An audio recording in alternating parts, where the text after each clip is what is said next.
తెలంగాణ ఆంధ్ర బోర్డర్లోని జోగులాంబ గద్వాల్ జిల్లాలోని రాజోలి గ్రామంలో వెలిసిన శ్రీ లక్ష్మీ వైకుంఠ నారాయణ స్వామి టెంపుల్ గురించి చూద్దాం. ఈ ఊరి గుడికి కోటగోడలు, పెద్ద పెద్ద గుమ్మాలు ఉన్నాయి.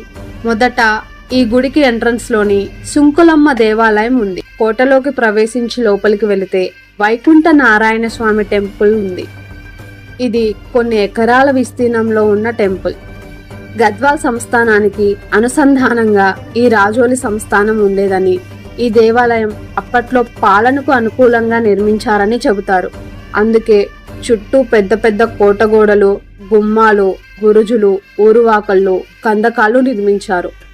ఇక ఈ గర్భగుడిలో వైకుంఠ నారాయణుడి విగ్రహం కూడా అద్భుతంగా ఉంటుంది. ఈ గుడి ప్రక్కనే భూదేవి గుడి ఉంటుంది. ఈ వైకుంఠ నారాయణ స్వామి దేవాలయం ఒక అద్భుతమైన చారిత్రక శోభతో